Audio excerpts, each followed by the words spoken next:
Hey, what's up, everybody, and welcome back to another episode of Rappin with ReefBum. I'm your host, Keith Berkelhamer, and each episode we have guests from the Reefkeeping community. And today I am very fortunate to have Richard back from the Afishionado Channel on Reefs.com on the show. Richard, I really appreciate it. How you doing, man? Good to see you. Good to see you as well, Keith, and thank you for having me. It's a tremendous honor to be featured in your show. Oh, well, thank you so much. You didn't have to say that. So what's going on, man? These are nutty times here, and obviously we're spending a lot of quality time at home. I guess you are doing the same, but what's going on down in Florida with you and the COVID-19 situation? You nailed it in the head when you said it was a little nutty. So we're trying to take it as, like as a blessing in disguise, in a sense. Try to be optimistic as much as we can. Because, like these days, it's hard for us to spend this much time with our family. So I'm trying to absorb it everything as a blessing so that I could watch my kids grow and progress and like kind of like homeschool the whole homeschooling the kids is something kind of like it's something that you will not get to experience, I think, and hopefully not in our lifetime, so I'm trying to take it as a blessing for now. Spending a lot of time with your tanks? Oh, definitely, definitely. I mean, as you can see behind me, I have a new tank set up. It definitely helps to release that tension as well as put your creativity and your energy and focus towards something Yep. else. So Definitely let's helps. uh, let's go in the Wayback Machine here, and let's talk about how you got into the hobby. How did you get started in reef keeping?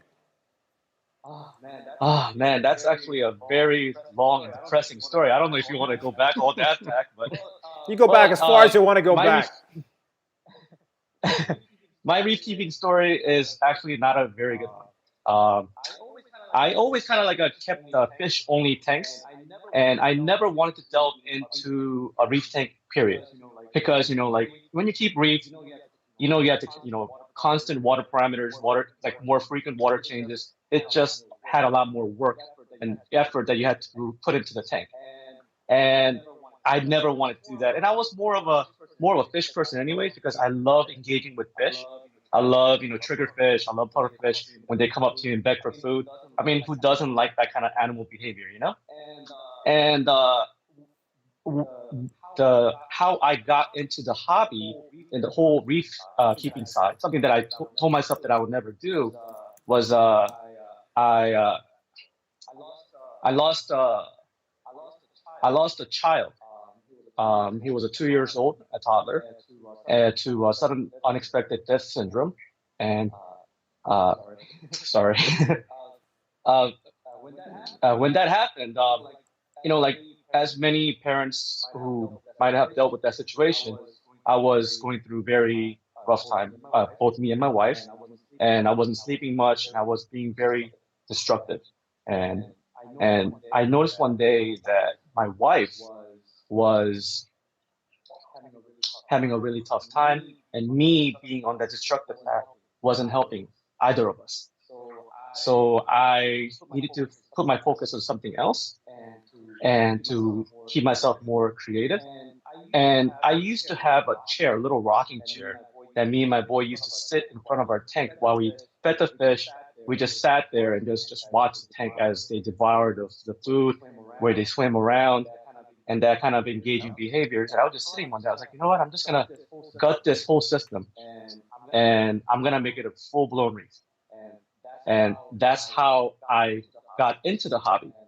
And like, naturally, I like to help people because, like as I dove into it, you find I think many of us can relate when corals do really well, when they grow and they just flourish and everything just looks nice. It's very rewarding.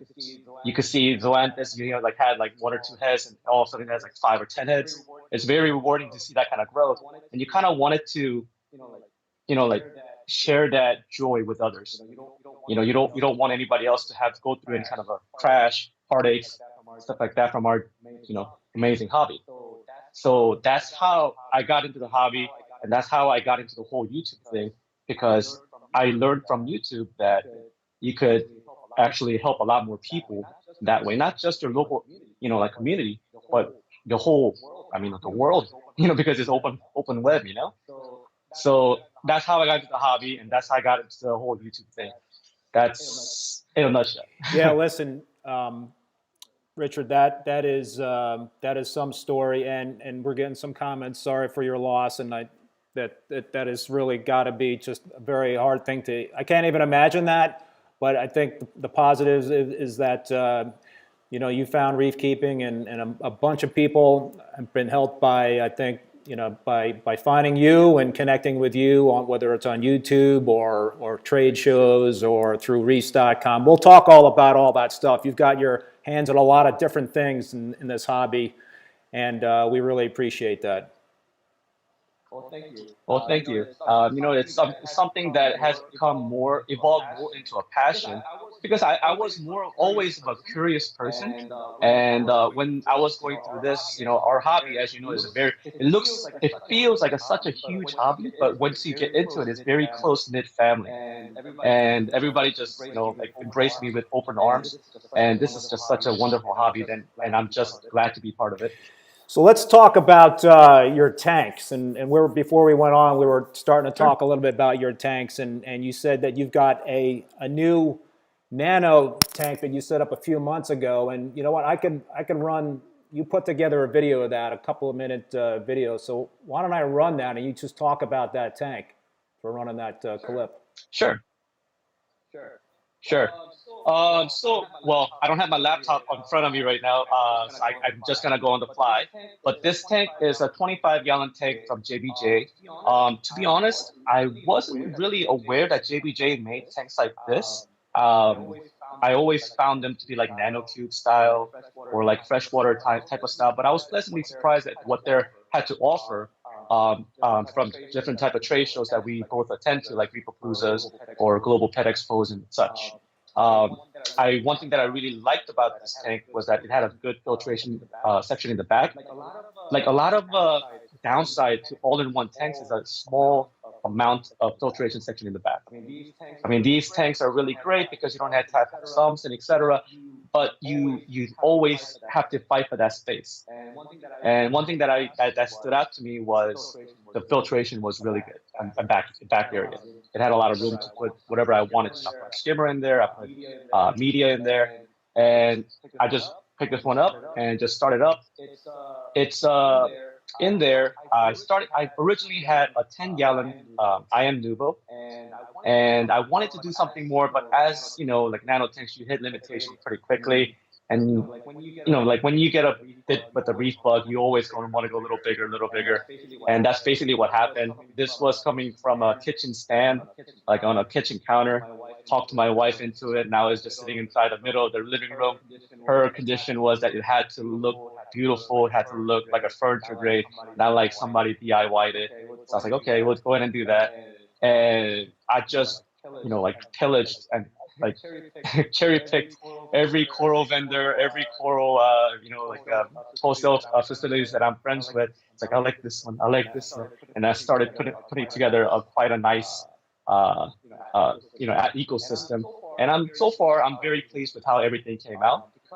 Because this is going to be very low maintenance tank, I've been focusing more on stuff that my wife likes. And what she likes is more of an LPS tank, like where things that sway. So I created a utility garden with torch garden on one side. I created a hammer garden on the other side. And I put a whole bunch of different type of gonoporas, alveoporas, and such, and a lot of different soft leaves that, like such as Recordias or Blastos, that my wife likes. So how much rock do you have in there? I mean, is that pretty much your biological filtration? Is that did you start that with dry rock or is that live rock? Everything actually is pretty much live because I cycled these rocks in other tank, and the other ones I had it in my other sump on my 210-gallon main display. And the sump I had in here, I think I have about like maybe 15 pounds of rock. But I also have, those biomedias that they sell these days. eShop have these long, like a very space-saving but tall, but slim. They have those kind of biomedia. and I put them into the filtration section. And they said that one of those little cube was equal to like 1 pound of rock, and I think I have like 40, 50 of them. Well, I'll tell you, for only being a few months old, that tank is rocking. Thank you so much. Thank you so much. It's it's passion, So, And when you see something alive and thriving, it's our responsibility as a hobbyist to give them a condition that they could thrive in. what kind of lighting do you have over it? On this one, I have an Ecotech XR15 Yep. Pro. This is a Gen 4. I've been having tremendous success with them, and I'm very happy with a lot of different features that's available with it. So you also have a larger tank, but that's sort of in transition now, you were telling me before the show. Yes. Right now, it's under construction. It's always under construction. Like it's something that when you go to all these trade shows and you are exposed to so many different things, you all kind of want to try everything, different stuff. Like leading edge, tech. Right now, I'm trying out the eShop's new sump, so I'm in transition to bring that out. And there's different type of like testers and such, like those auto testers. I'm trying those things on, and different type of power heads. I'm trying actually 4 different power heads in my system right now, but as you can imagine, just wires everywhere. And Yeah. something that I need to fix during this lockdown. Oh man, you should see my wire management. It sucks. It is like a frickin' bird's nest. Yeah. But have you seen those from CoralView, the Wave engine? They had this controller type of a box. Basically, it eliminates all the power bricks for every single wave makers. All the popular ones out there. Oh, yeah, They yeah, have I them think one I for know the what you're talking Ecotech. about. Yeah, I might have to look into that one. Yeah, that's what I'm gonna do with my new one, because I always like that gyre power heads, and then I have 2 MP60s on one side, and I have the 2 Neptune system waves, and then I have right now I also tried CJ, and then I'm also trying the the gyre ones. So I was like, you know what, I could get rid of the 2 gyres, I get rid of the 2 MP60s, and then that would by itself get rid of 4 bricks. I'm only gonna keep few of them. So I was like, you potentially could eliminate a lot of different power bricks out there. Yeah. Now, remind me, that's a mixed reef, right? You've got LPS and SPS in that reef. On the main tank, yes. I always kept the mixed tank because, like when you scuba dive in the ocean, you don't find one specific type of coral, but you see everything. And so, I mean, it's just, I like to recreate what I see and what I see from the documentaries and such. And, it's just, our ocean has so much more to offer than just one specific type of coral. Yep. So So you've been, and we're going to get more into what you're doing in terms of the reef keeping business. But you've been, like you've been alluding to, you've been exposed to a lot of different pieces of equipment and methodologies and all that sort of thing. For you as a reef keeper, what are your beliefs? I mean, do you have some like a foundation in terms of, a certain way you like to run a reef tank? Are there philosophies that you abide by when you're, doing a yes. Go ahead. Yes, I do. And thing is, people find it kind of ironic because I like to try all the new toys and etc. However, I'm a very old school method reef keeper, and I like to keep it as, the KISS method, keep it simple, you know. And so basically, I feel that every machine or mechanism that you put into your system, that's just one other method for your tank may possibly fail. Or if I do put anything, I have to have a redundancy in place.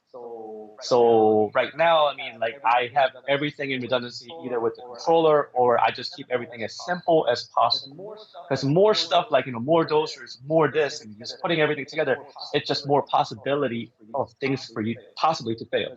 Because I mean, like all these things, especially in saltwater, nothing lasts forever.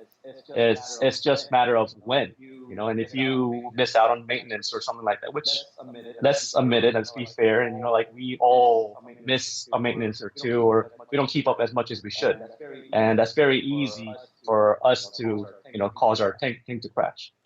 Yep. I totally agree with you. I have the same philosophy. I really like to keep things simple. I don't like a lot of moving parts. I think the more moving parts you have, the more chances there are for something to go wrong. So I do believe in technology, though. I think controllers are very valuable to keep track of a tank, but I don't like to lean on a controller too much. So so I have a GHL cage director, and I monitor my alkalinity. I only do one test per day with that, but I don't have the control function set up on that. So like if the numbers start trending a certain way, I don't have the function set up where it would automatically change the dosing to adjust the alkalinity. I just kind of like to get the feel for it myself. I'll look at the numbers, I'll look at the trend, but I don't want to go too overboard with the technology, even though it is available. Yeah. No, I completely agree with you. Same thing with the controller, and like I have invested a lot into a controller into my system, and even with that, I don't fully just depend on that because what if one day Apex their server were to fry or something, or what if my power bricks go bad or something? Then I'm pretty much stuck. You know, so I have wave makers on a different outlets, not on Apex, or like it's just few things that could potentially like even if I'm not home for a whole day, it will still be okay. Yep. For me to come back next day and Yep. fix it.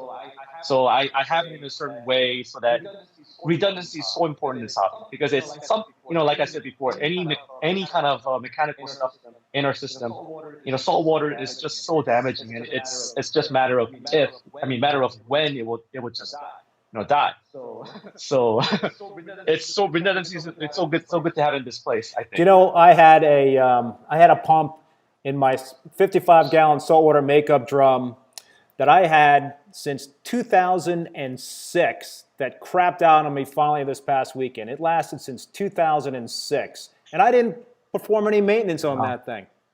So, it was about time, I guess, but that was like a MAG 12 pump or something crazy like that. But that's not the lesson here, though, right? The lesson is to do your maintenance and to really stay on top of the equipment. But sometimes you get lucky. Right. Hey, actually, we got a question from Roman's Reef. He's got a question. Have you had any experience with the Red Sea Reefer 90-watt LED? Have you had a chance to try that out? Red Sea Reefer one? I actually saw them at the show. If you look at the actual chip of the LEDs, it's actually the Cobb style LED. It's a multi-chip.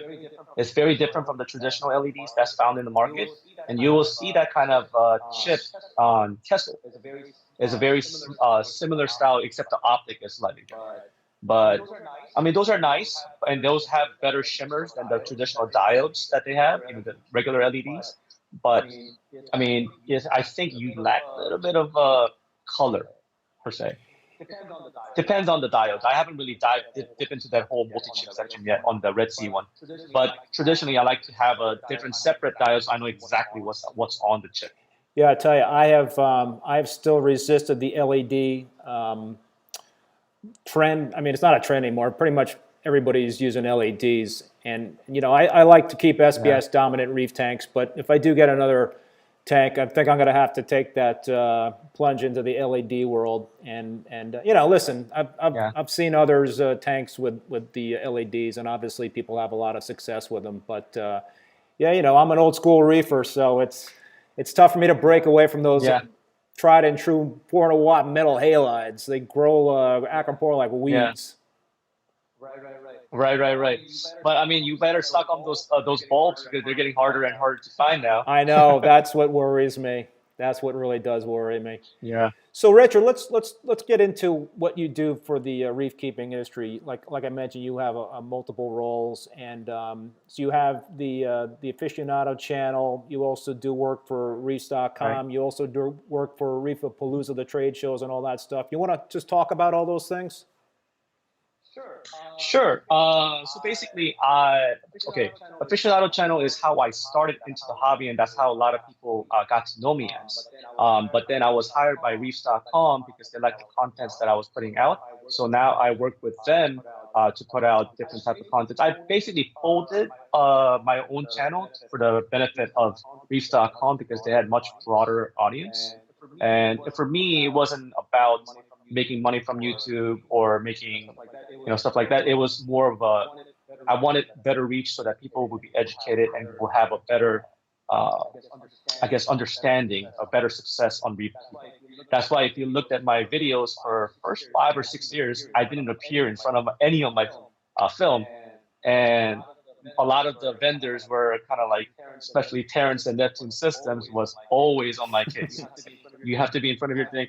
You have no brand identity. I was like, what brand? But I got on there so that I could get familiar with people and they could get familiar with me. So when they see me at trade shows or etc., they could ask me any kind of questions and such. Um, so I got into Reach.com through that, and I do write articles and I do videos for them once a week or bi-weekly. Articles are much more frequent. And for Reefapalooza, I was hired from their first year at Orlando show, and I cover basically everything on the every show except California show. California is I covered it last year. This year I'm not sure yet, but there's a lot of COVID and everything like that. But mainly I usually cover all the shows, trade shows, so that we could, I mean, like these trade shows are so great for the hobby, and it's just so interesting. And I just feel very fortunate that Lou and Vic and the whole Worldwide Coral team, as well as the Greg Carroll and the whole California team, feel confident enough to hire me to represent their show and represent all the vendors out there. And what I do over there is that I try to show to the people that's not able to make it to the show what product is coming out new, what coral is trending, and what kind of aquascaping style is now more relevant to our hobby. And then just different tips and tricks in the hobby that you or other people would not have been aware until that video may have come out. So, in terms of your years covering the trade shows, what stands out in your mind over the last few years in terms of new product releases? What kind of comes to mind, top of mind there, in terms of things that really kind of made you kind of like, wow, that's something? I think last 5 years, possibly even 10 years, like the most revolutionary, I think, has to be Trident. Because thing is that, like I said before, I'm very old school style reefing, and I mean, I'm sure you are too, because you're the tank of the month at the Reef Central. I mean, that's the old school stuff right there. Yeah. I mean, like the holy trinity of reef keeping, alkalinity, calcium, and magnesium. Those are the top three that you check as a old reef keeper at all times. And for them to come out with a machine that calculated all of those things, and with such a good success, with accuracy and consistency, I mean, I think for me that just stood out to me like tremendously. And I mean, there's so many different products out there too, but I mean, it's like it's hard to really pinpoint. But I mean, if we just had to pinpoint one, or one like one in general, I think that would just stand out to me. So, in terms of Reefapalooza, they've already canceled the June show in New York, right? Because of the COVID-19? Actually, it was postponed. Okay.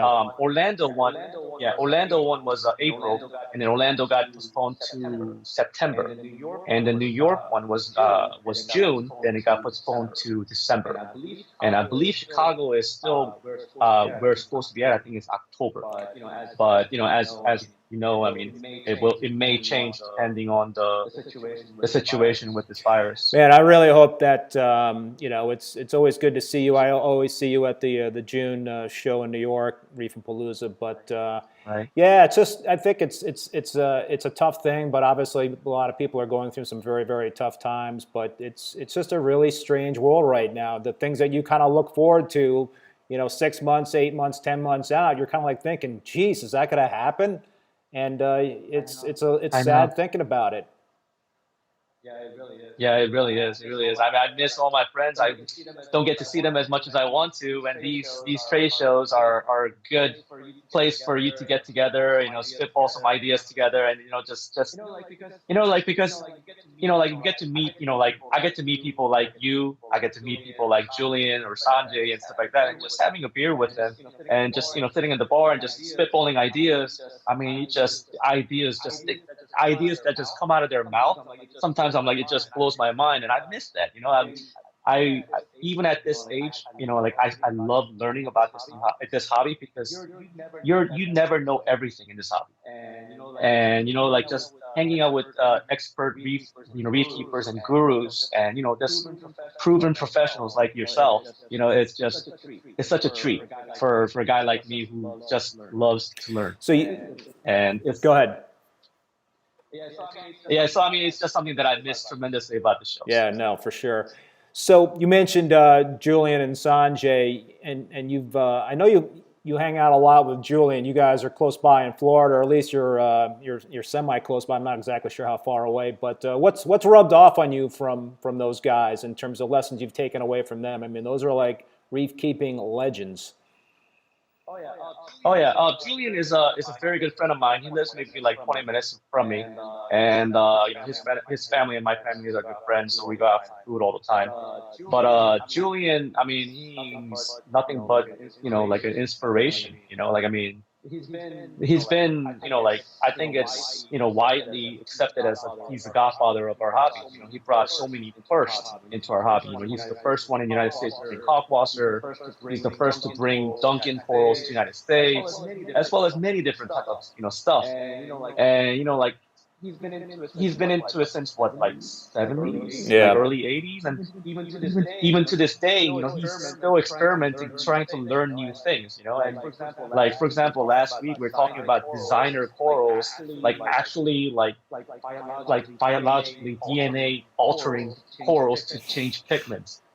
I mean, how cool is that kind of stuff, I mean, like he wants to do so many different type of experiments. I'm like, wow, it's just stuff that comes out of his mouth is just mind-boggling. Yeah, that's pretty far out, and it's good to hear that people are thinking about that in terms of how to innovate on the livestock side. I think you see a lot of obvious innovations on the equipment side in terms of the last few years. But yeah, I think it's kind of like you got some mad scientists out there that are kind of trying to think about what the next big thing is going to be in terms of corals, and certainly captive raised and aquaculture is a big thing now. And back when I got into the hobby, it was all pretty much wild caught corals, and then you got the maricultured corals that came along, for this hobby to be sustainable, you really got to have that kind of innovation in terms of the captive raised stuff. So that's really interesting to hear.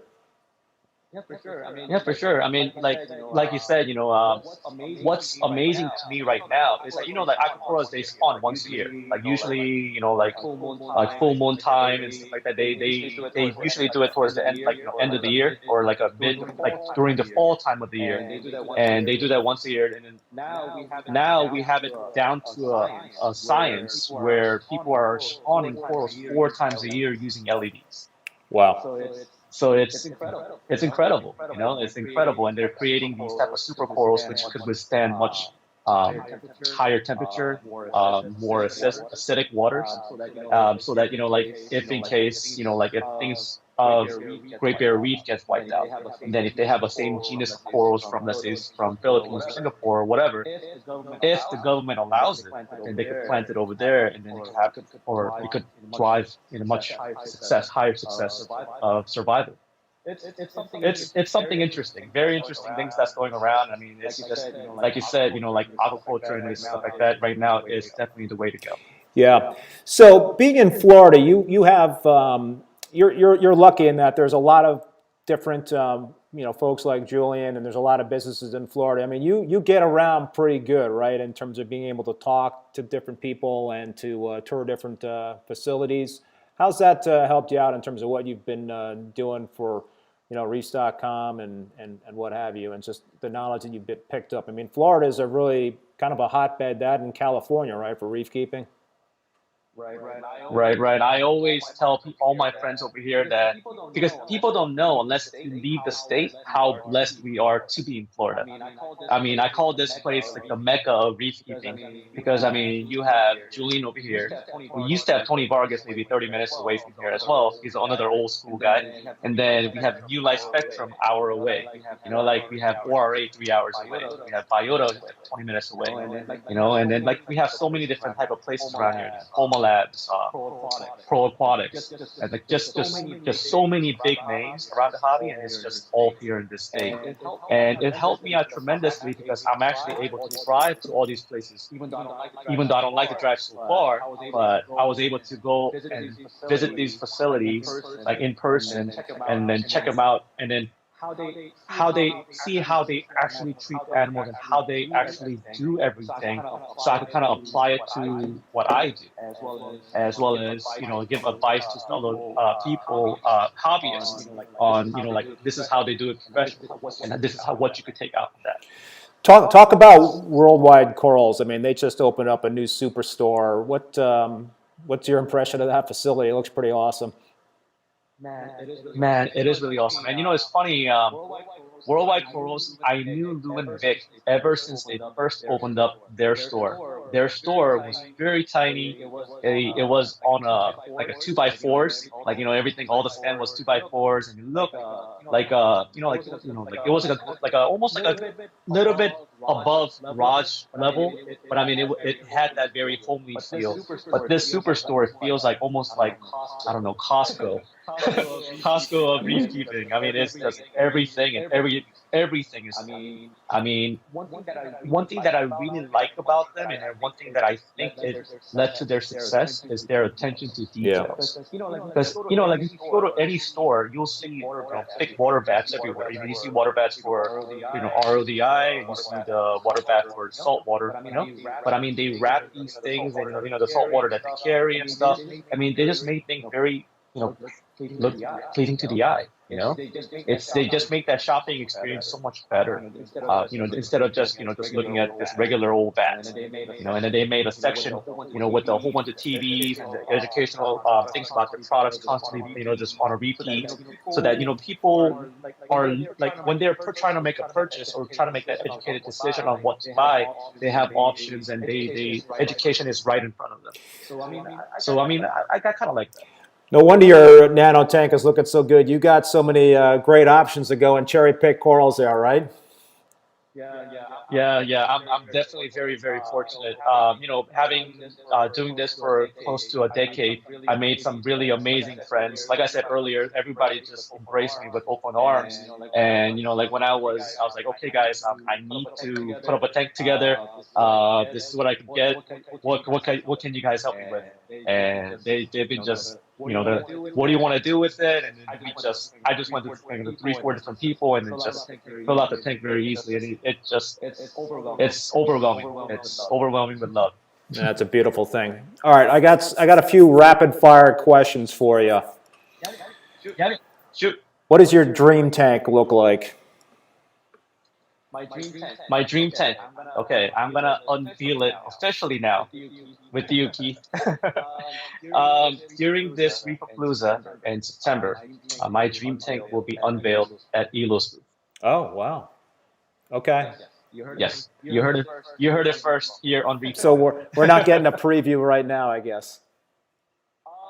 Well, I guess all I could say at this point is their largest tank, already manufactured tank, which is Elo's 200 XL. That's 250-gallon tank. That's a peninsula-sized tank. One thing that I really like about Elo's is that, I mean, it's their glass. As well as I do, all glasses are not all same. Quality of the glass is very different by companies and such. Low iron, usually is the highest standard on what we have. But Elo's, I think they stand on top of a lot of different brands in terms of that. And then they produce all the glass and such from Italy, and then they ship on a container to South Carolina over here. So I'm really excited to see the quality of their manufacturing abilities from Italy, to see and have a furniture grade stands and everything to my house. And if you follow Kyle Elders, he's under Adapted Reefs, and he's featured regularly on Reef to Reef, and he'll be doing my stand to have my control panel and etc. My control panel was one of the first control panels that was mounted on the wall, and then like it had a full Apex, whatever tablets and such. It was on the Magna Talk for safety and such with Austin the Third from Yep. Tenji, yeah, and it was also featured in Marine Depot and DRS and such. But yeah, I mean, he's gonna create something special for me. So this is gonna be my dream tank. Like it's funny because every time you feel like you have something and you're like, oh man, okay, this is gonna be the tank. And after you got it, there's always something new pointers that you pick up afterwards. And like, okay, next tank I'm gonna do this, and you're always hopefully, plotting. yeah. Right. So I think years of learning and years of picking up pointers from setting up my friends' tanks or people's different tanks and etc. I think this is gonna be my ultimate dream tank. Well, I'm officially jealous, and I'm looking forward to seeing the progress of that tank. Boy, that sounds awesome. Thank you. I'll keep you posted. All right, another quick question. What's your favorite fish? Wow, that's asking which child is your favorite, but okay. So if I had to choose, okay, I like a lot of different types of fish, but if right now fish that I always go back to is an angelfish because they're big, they're they're very graceful. But like if you want to keep reef, you can only keep certain type of angelfish. And Genocanthus is the only species that you can really have that's acceptable widely as a reef-safe angel. And Genocanthus semifasciatus, or Japanese swallowtail angelfish, is one of my favorite angelfish to this date. And I know that these are like now a lot cheaper now, but I mean, if you have to go with tanks, I really like the gem tanks. When I first got into the hobby, I saw this. I mean, I guess it's irrelevant now, but I mean, when I went to a wholesale facility, I saw this first time about 10 years ago, and it was like at wholesale price was $2,000. Wow. But I mean, yeah, I know. But I mean, you can see the prices now. It's plummeted now. Thank you, Farnetted RVS. Yeah. But man, it's so much cheaper. But still, then like you have this I guess this adoration for that fish, and it never really faded with me. So this new tank, one of the few fish that I'm gonna put in is Timifasciatus that I have in my old tank, as well as a new gem tank. And I like fish from different breed. Like I try to keep as many different type of fish as possible. And people think I'm crazy, but I also have a 9-inch trigger in my tank. That's big trigger. Yeah, I have a crosshatch. Oh yeah. Keith, you may know him from RC. This guy, he used to be a Reef Tank of the Month in Reef Central as well. Do you know this guy named Ching Chai? Yeah, He's yeah, from yeah. Thailand. Sure. He had right. Me and him used to talk a lot, and he used to hand feed his fish. We used to FaceTime each other, and he used to have a crosshead trigger, and I fell in love with it. Does he? And Go ahead. ever since then, go ahead. What were you thinking? Go finish your story. I was going to say something, but go finish your story. Sure. Okay, so Ching Chai was showing me his crosshatch trigger eating from his hand. And I was, when the Hawaii was closing, I had this fear of missing out on one of my favorite fish. So I put up feelers out there that I wanted a crosshatch trigger. Right? And then I got a call from representatives of Hassan Whiteside, a professional NBA basketball player. ATM did a tank install in their house, and male trigger was going after the female, and he wanted to take out the male. And I was like, "Are you sure? Because if you take out the female, then male will be okay. He'll be mellow." Yeah. And he's like, no, he's the aggressor. I want to take him out. I was like, okay, you don't have to twist my arm for it. I'll take it. Awesome. So we worked out a deal, and I was able to get that fish. And I was like, but I need to upgrade my tank. That's where Elo stepped in. But that it has to be my favorite trigger fish. So you mentioned Ching Chai. Does he still have the tank, or did he break that down? I haven't. He hasn't really been present on Reef Central for a while, right? Yeah, he's not present that much in Reef Central. He actually took that tank down. When his father passed away, he actually opened up a seafood restaurant that his father wanted to do before. He opened one up and he moved the tank over there and kept it as a fish-only tank. And I believe he only kept a nano tank at his house for that peppermint angel. Yeah, that was probably one of the most amazing tanks I had ever seen, and I think it was probably the most popular build thread on Reef Central for probably years. Oh, I agree. I definitely agree. My aquascape right now was inspired by his. He had that three columns of rocks with the just bonsai-esque rock, and that's what I wanted to recreate. So that's what I did with my tank. Yeah, it was kicking. So, all right, what's your favorite coral? Oh man, that's really hard. But if I had to say, I really love donut corals, like Acanthophilus. Reason why is because just like fish, it has such a great feeding response, and I everybody that knows me personally know that I'm very heavy-handed when I feed, and I love the fact that with this one I could feed so much. Like I could just make a thick paste of like a coral frenzy, powder and just lay on top of it, and you could just see it just open up real quick and just swallow all that up. Or even their pellet food, TDO pellets, and they just gobble it up. And it's just fun experience to show my little kids to see how everything is alive. Because like for as a kid, it's hard for them to, I guess, imagine these corals being alive. They look more like Yep. plants.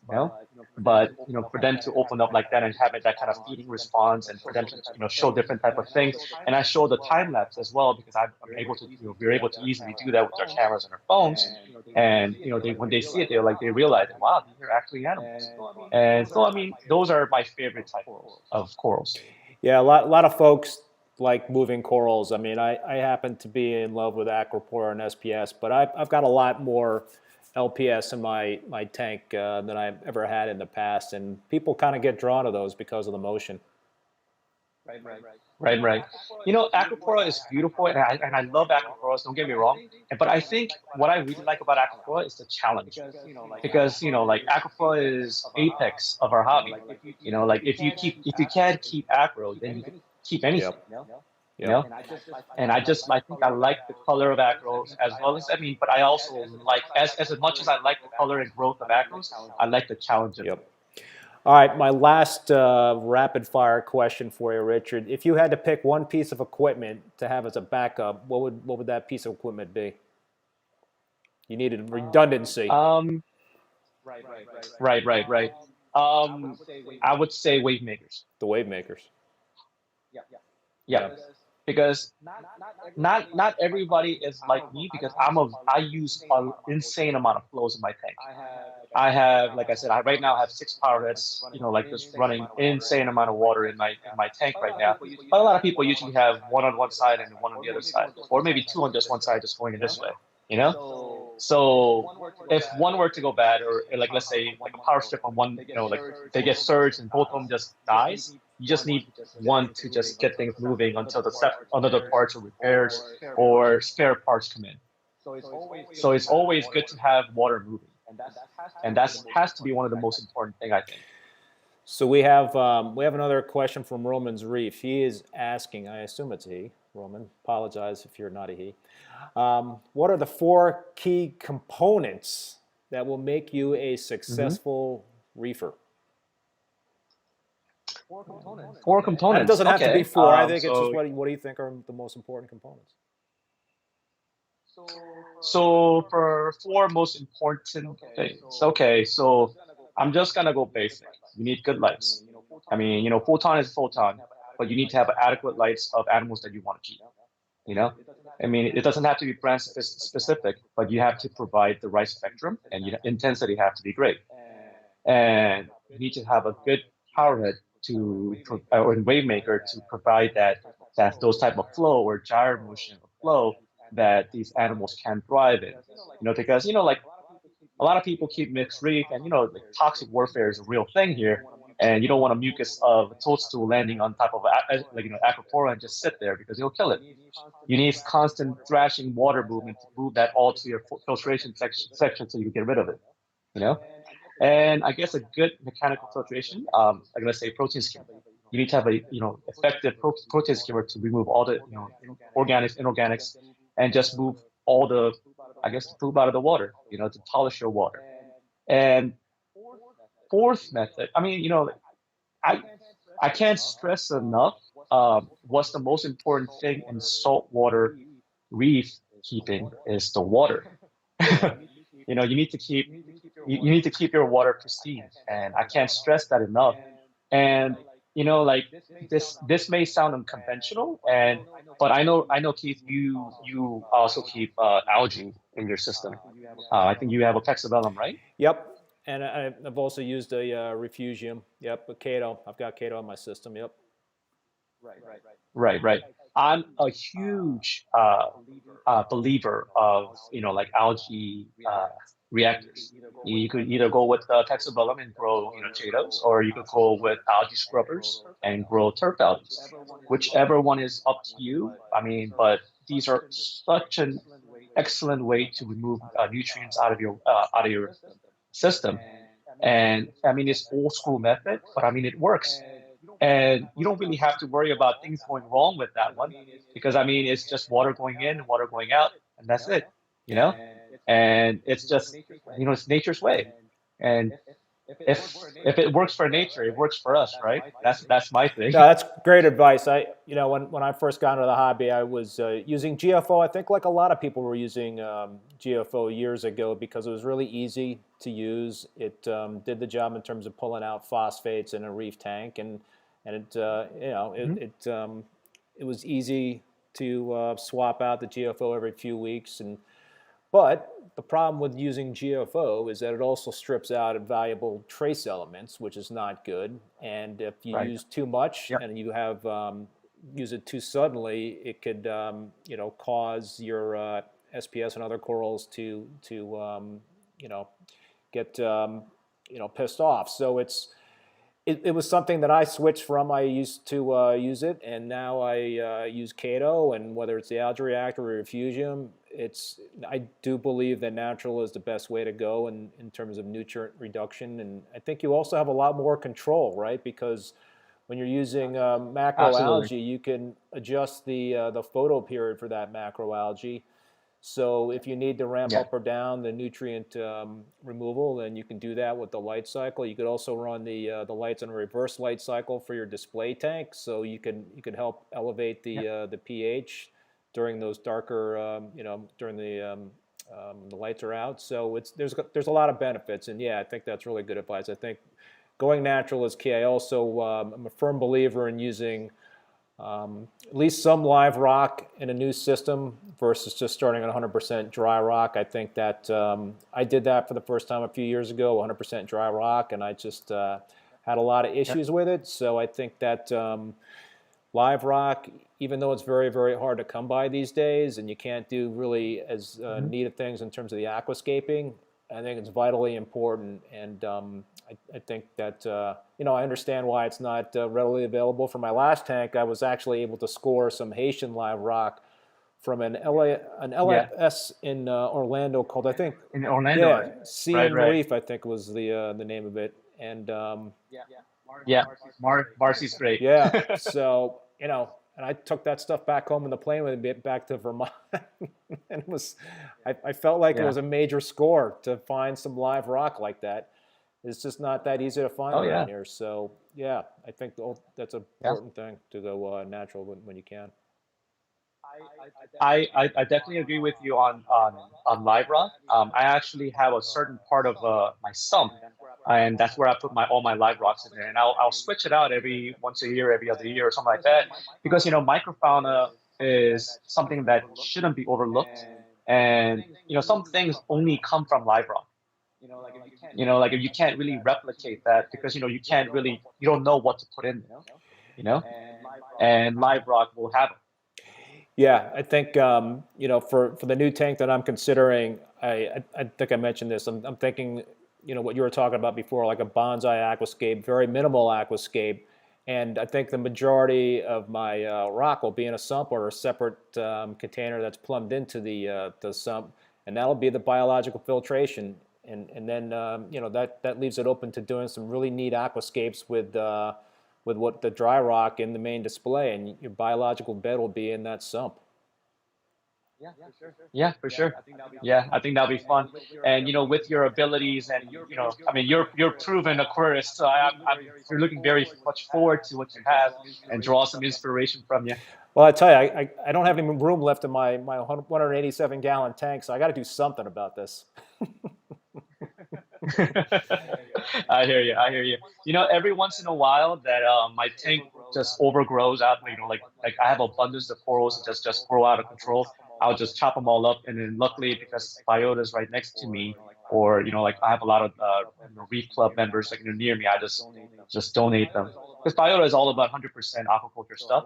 So I wanted to give them enough samples so that they could just start offering it. Yeah, I did that at. So it worked out very well. I did that at the last Manhattan Reef's frag swap this past fall. I brought a bunch of corals I donated to the club, and they hadn't had one of those swaps in a couple of years. And geez, I hope they could have one coming up soon again. But yeah, no, it's always great to be able to do that.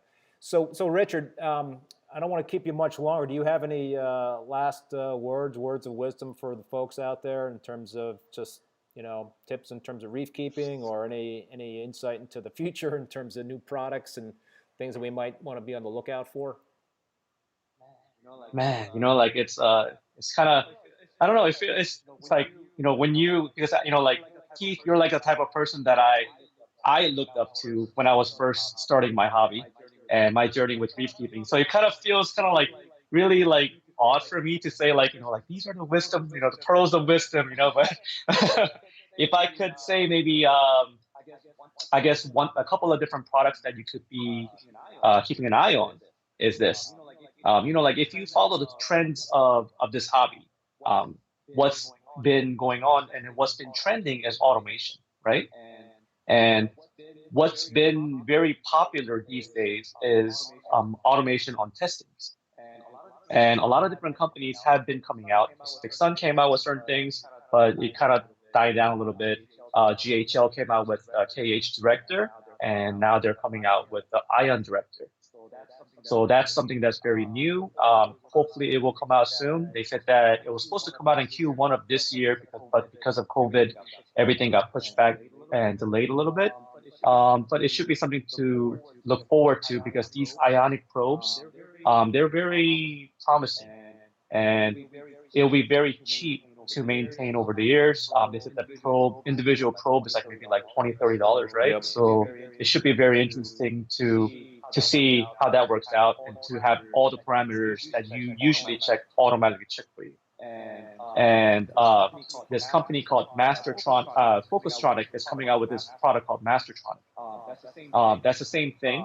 But the difference of this one is if GHL has their own reagent bottle, this one uses the ones that's already out available in the market, just like ReefBot for Reef Kinetics. They use Red Sea, Salifert, API, or whichever brand that they're good with, whatever works well, that the brand that you trust, you could use their reagents and then test automatically and log everything into our data. And if you wanted to do adaptive dosing, like you mentioned earlier, they could dose for you automatically, or like it will basically tell the run future light, like up to this time to reduce phosphates, But I mean, it's newer stuff are coming out.